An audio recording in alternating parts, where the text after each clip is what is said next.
விக்ராந்தை பற்றி தான் முக்கியமான சொல்லணும், அதுக்காக கூப்பிட்டேன். நான் இங்கேருந்து பார்த்துட்டே இருக்கேன், வேறு யாரும் பேசுகிறத கூட காதை இங்கே கேட்டுட்டு கண்ணு மாத்திரம் இந்த பையனையே தான் பார்த்துட்டு இருக்கு. இவன் ஒரு கிரிக்கெட்டர்.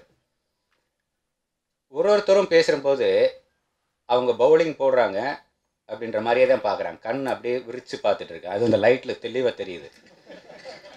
இந்த பால் எப்படி வரும், எவ்வளோ ஸ்பீடில் வரும், எவ்வளோ ஸ்பீடில் வந்தால் இது 6ருக்கு எய்ம் பண்ணணுமா இல்லை 4க்கு எய்ம் பண்ணணுமா, இல்லை தலைக்கு வந்துச்சுன்னா தட்டி விட்டு கொஞ்சம் எஸ்கேப் ஆகிக்கிறோமா. ஆனால் வர்ற பால் எல்லாத்தையுமே அடிக்கணுன்ற மாதிரியே அவன் கண்ணில் ஒரு ஒளி தெரிஞ்சுக்கிட்டே இருக்குது. இந்த பையனை ஃபஸ்ட் டைம் என்னை பார்க்க வந்திருக்கிற போது வாங்க சேது உட்காருங்க அப்படின்னேன்.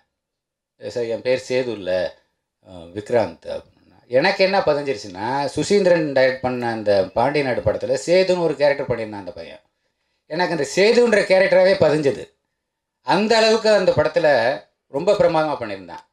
இப்போ நான் சொல்கிறேன் ரொம்ப சத்தியபூர்வமான வார்த்தை. நான் சமுத்திரகனியை பற்றி பேசுகிறது அவன் ஏற்கனவே சொல்லிட்டேன். அவன் நான் சொன்னாலும் சொல்லலைன்னாலும் அவன் தொண்டன் தான், சினிமாவுக்கு தொண்டன் தான். அவன் சினிமாவுக்கு தொண்டாட்டிக்கிட்டே இருப்பான்.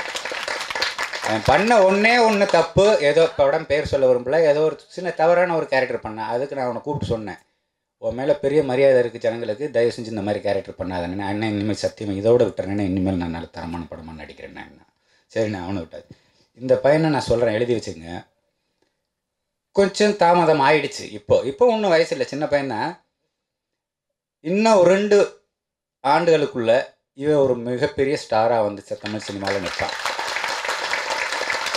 இதை நான் ரொம்ப ரொம்ப நம்புகிறேன். இதை நான் செய்யலைன்னாலும் வேறு யார் செய்யலைன்னாலும் தானாக இவனுக்கு அமையும். இவனோட திறமையை தேடி எப்போவுமே என்கிட்ட திறமை இருக்குது, நான் வாய்ப்பை தேடி போகிறேன் அப்படின்றது ஒரு கேட்டகரி இருக்குது.